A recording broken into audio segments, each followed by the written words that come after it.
मैं डॉक्टर भामा अग्रवाल राजीव गांधी राजकीय महिला महाविद्यालय भिवानी की ओर से हिंदी की इस कक्षा में आप सबका स्वागत करती हूँ, अभिनंदन करती हूँ। आइए प्यारे बच्चों, आज हम कबीर की साखी संख्या 28, 29 और 30 का अध्ययन करते हैं। साखी संख्या 28। कबीर कुत्ता राम का, मुतिया मेरा नाव, गले राम की जेवड़ी, जित खींचे तित जाऊं। प्रसंग। प्रस्तुत पद हमारी हिंदी की पाठ्य पुस्तक मध्यकालीन काव्य कुंज में संकलित संत शिरोमणि कबीरदास जी द्वारा रचित साखियों से लिया गया है। संदर्भ। इस पद में कबीरदास अपनी अनन्य भक्ति, एक निष्ठता, स्वामी भक्ति जैसे भावों का उद्घाटन करते हुए कहते हैं कि व्याख्या। पहले बच्चों, शब्दों के अर्थ। कबीर कबीरदास जी। कूता कुत्ता। कुत्ता शब्द का प्रयोग कवि ने जो अपने लिए किया है, उसकी सबसे बड़ी विशेषता यह है कि संसार में यदि वफादारी और स्वामी भक्ति की बात की जाती है तो सबसे पहले कुत्ते का नाम आता है। तो यहाँ कबीर ने अपनी तुलना कुत्ते से करके ईश्वर के प्रति अपनी एक निष्ठता, स्वामी भक्ति, समर्पण भाव, अनन्य प्रेम आदि दर्शाने की कोशिश की है। राम परम शक्ति, ईश्वर, परमात्मा, काका, मुतिया, मोती। प्राय समाज में कुत्ते का नाम उस समय मोती ही होता था। प्यारे बच्चों, शायद आपको जानकारी हो, जिस प्रकार हमारे साहित्य में हंस प्रतीक है आत्मा का, तोता प्रतीक है प्राणों का, उसी प्रकार जीवात्मा के लिए मोती, परमात्मा के लिए हीरा आदि शब्दों का इस्तेमाल होता रहा है। परमात्मा का अंश जीवात्मा कबीर के शरीर में मौजूद है, इसीलिए उस जीवात्मा को कबीर ने मुतिया अथवा मोती कहा है। मेरा मेरा नाव नाम, गले गले में, राम प्रभु की, जेवड़ी रस्सी। यहाँ प्यारे बच्चों ध्यान दें, कुत्ता जिस भी स्वामी का सेवक होता है, वह स्वामी अपने पालतू कुत्ते के गले में एक पट्टा डालता है पहचान के लिए। यहाँ वही जेवड़ी की बात कही है। दूसरा, जेवड़ी का अर्थ यह भी है वश में करना। जित जहाँ खींचे, खींच कर ले जाए, तित उसी स्थान पर जाऊं, चला जाता हूँ। अब बच्चों व्याख्या। कबीरदास जी ने अपनी स्वामी भक्ति, ईश्वर के प्रति समर्पण भाव, अनन्य प्रेम आदि को दर्शाने के लिए स्वयं को भगवान का कुत्ता कहा है और अपना नाम मोती बताया है।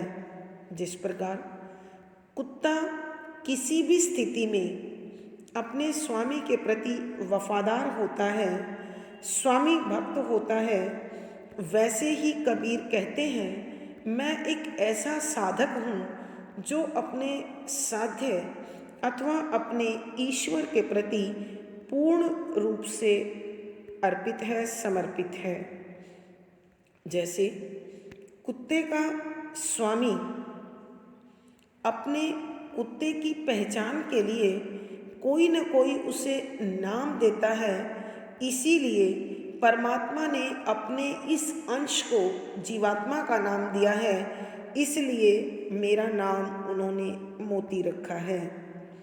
यहाँ कबीर बता रहे हैं कि मैंने तो इस संसार में आकर अपने प्रभु से पहचान प्राप्त कर ली है, इसलिए मेरे गले में उन्हीं का पट्टा डला हुआ है। अर्थात मैंने अपने आप को परमात्मा के प्रेम के बंधन में बांध लिया है और वह जंजीर मेरे गले में इस प्रकार पड़ी हुई है। ईश्वर जो चाहते हैं मैं वो करता हूँ। ईश्वर जिधर ले जाते हैं मैं उधर ही खींचा चला जाता हूँ।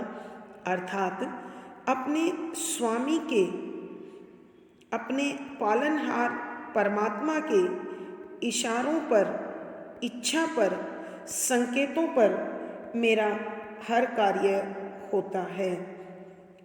कहने का भावार्थ यह है कि सच्चा साधक अपने आप को प्रभु के हाथों में पूर्ण रूप से समर्पित कर देता है तो उसके अहित की गुंजाइश, उसके अहित का कोई प्रश्न, विचार अथवा भाव ही नहीं उठता है। विशेष यहाँ कबीरदास जी ने ईश्वर के प्रति अपनी अनन्य भक्ति को दर्शाया है। सद्दुकड़ी भाषा में रचा गया पद है। लक्षणा शब्द शक्ति है। शांत रस प्रसाद गुण है। दोहा छंद और गे शैली है। अब बच्चों, कबीर कूता अनुप्रास अलंकार, मनुष्य है कुत्ता नहीं है, इसलिए रूपक अलंकार, जेवड़ी के लिए भी रूपक अलंकार, जित, तित, पद्मैत्री आदि अलंकारों का सुंदर सटीक प्रयोग हुआ है। साखी संख्या 29। उस समरथ का दास हूँ, कदे न होई अकाज, पतिव्रता नांगी रहे, तो उस ही पुरुष को लाज। प्रसंग पूर्ववत। संदर्भ, यहाँ फिर कवि ईश्वर के प्रति अपनी अनन्य एकनिष्ठ प्रेम भावना को दर्शा रहे हैं और बता रहे हैं कि उन्होंने जिस परमात्मा को अपनाया है, ध्याया है, साधा है, वो परम शक्तिशाली है। वह हर कार्य को करने की सामर्थ्य रखता है। इसीलिए कवि मुक्त कंठ से, हृदय से, भावों से उसकी प्रशंसा करते हुए कहते हैं कि व्याख्या। पहले बच्चों, शब्दों के अर्थ। उस जिसे कबीर ने ध्याया है, समर्थ, शक्तिशाली, सामर्थ्यवान, आदि पुरुष ब्रह्मा, विष्णु, महेश, जो हम हिंदू जीवन मूल्यों के अनुसार मानते हैं। लेकिन कबीर का जो इष्ट है वो निर्गुण है, निराकार है। का दास माने सेवक, हूँ मैं, कदे कभी भी, न नहीं, होई होगा, अकाज नुकसान, हानि, अभाव, कमी। पतिव्रता अपने पति को पूर्ण रूप से समर्पित, नांगी नंगी, वस्त्रहीन, रहे रहे। यहाँ नांगी वस्त्रहीन अर्थ होता है, लेकिन वस्त्रहीन पूर्ण अर्थ नहीं है। यहाँ इसका प्रतीकार्थ अर्थ होगा अभाव में, कमी में रहती है तो उसके ही पुरुष पति को लाज, शर्म, अपमान। व्याख्या। कबीर दास जी यहाँ बता रहे हैं कि वे परम सामर्थ्यवान, परम शक्तिशाली ईश्वर के भक्त हैं।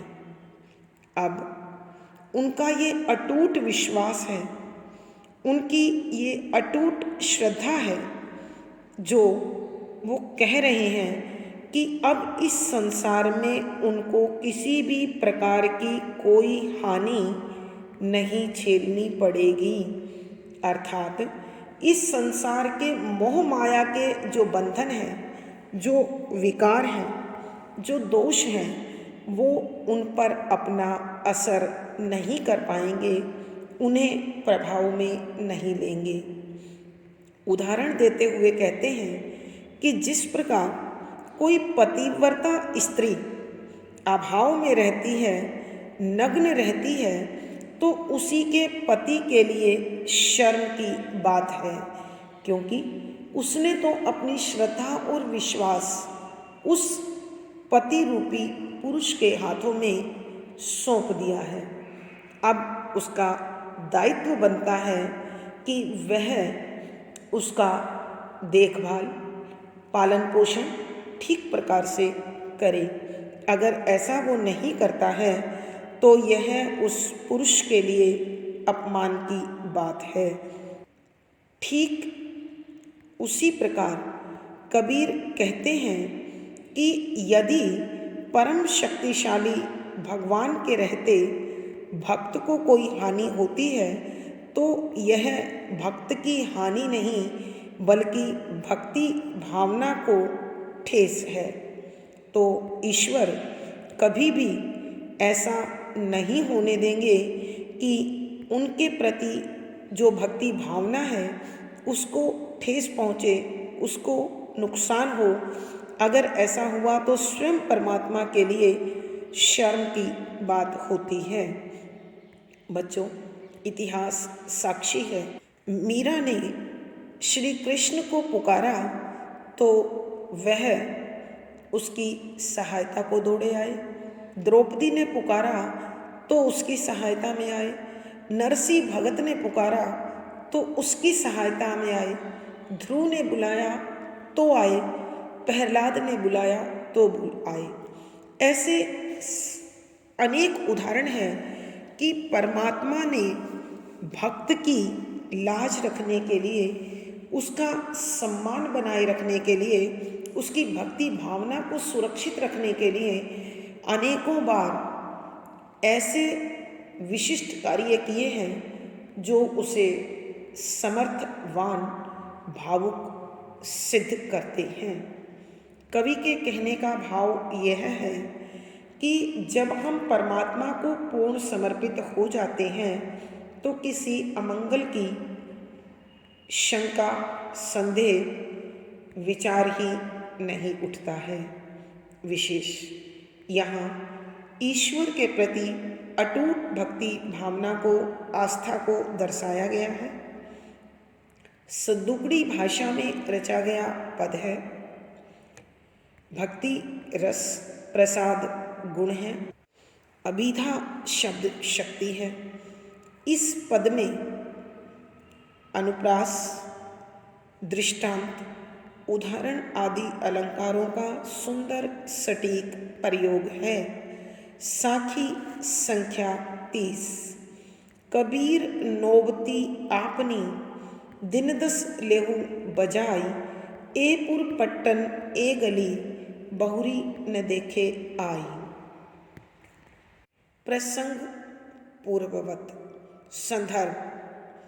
यहाँ कबीर दास जी मनुष्य को यह समझा रहे हैं कि जीवन और संसार दोनों ही सांसारिक मोह माया में बंधे हुए हैं और वही कार्य करते हैं जो मोह के बंधन लालच और स्वार्थ उनसे कराता है।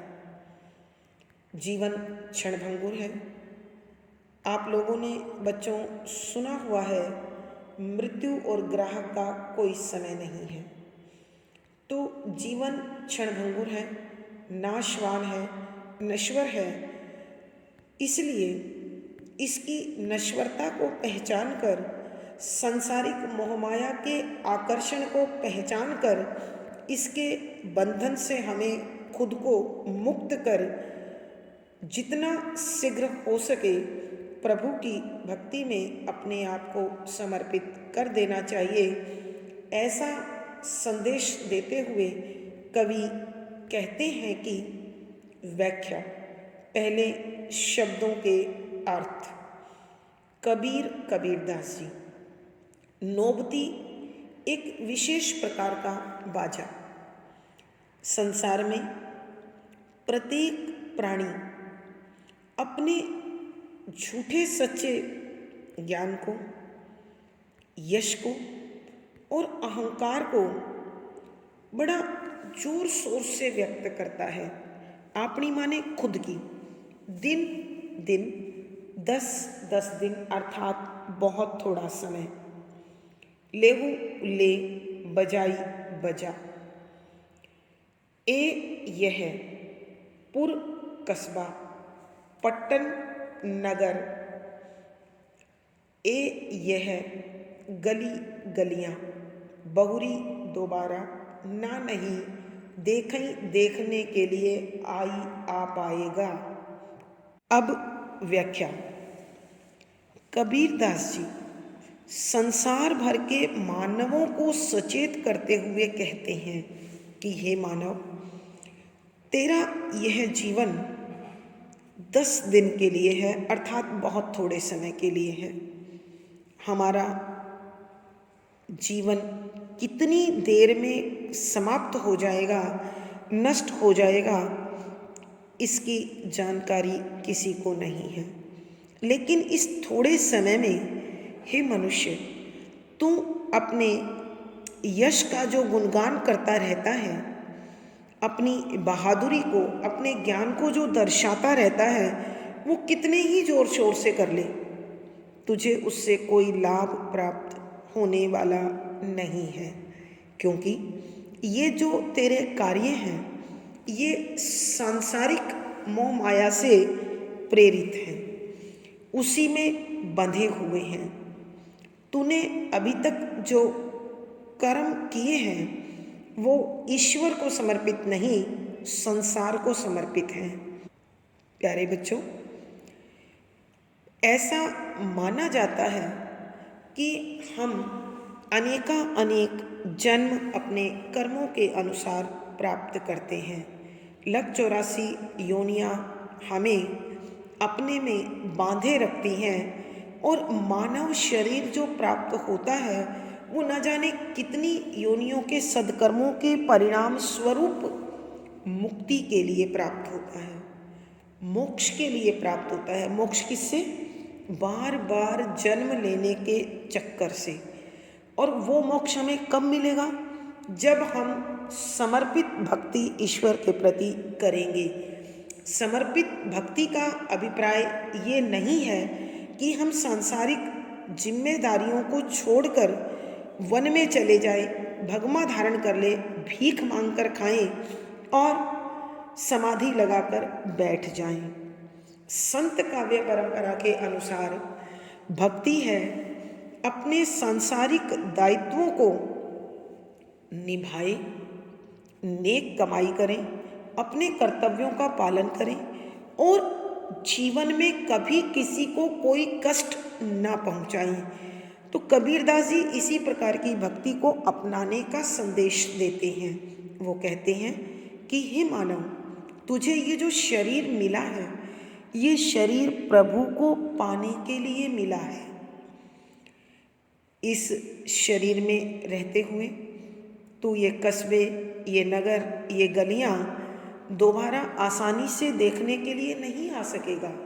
क्योंकि यदि तू अब भटक गया तो निश्चित रूप से तुझे कौन सी योनि प्राप्त होगी ये कोई नहीं बता सकता। इसलिए अपने इस मानव शरीर का लाभ उठा और प्रभु को समर्पित हो जा, ताकि तेरा इस संसार में आना सार्थक हो जाए। कवि के कहने का भावार्थ यह है कि मनुष्य को जब मानव शरीर प्राप्त होता है तो उसे उसका सच्चा लाभ प्रभु की भक्ति से ही प्राप्त हो सकता है। विशेष मानव शरीर की नश्वरता पर प्रकाश डाला गया है। सद्दुकड़ी भाषा में रचा गया पद है, शांत रस है, प्रसाद गुण है, दोहा छंद है, गेय शैली है, लक्षणा शब्द शक्ति है। प्यारे बच्चों, यहाँ अनुप्रास, रूपक, दृष्टांत आदि अलंकारों का सुंदर सटीक प्रयोग हुआ है। प्यारे बच्चों, आशा है आपको सारा विषय अच्छी प्रकार से समझ में आ गया होगा। कमेंट बॉक्स में लिखकर मुझे बताएं। वीडियो को लाइक करें, शेयर करें और चैनल सब्सक्राइब करें। पिछली वीडियो का लिंक आपको यहाँ प्राप्त हो जाएगा। धन्यवाद बच्चों। आपका दिन और जीवन सुखमय हो, आनंदमय हो, इसी शुभकामना के साथ आभार। धन्यवाद।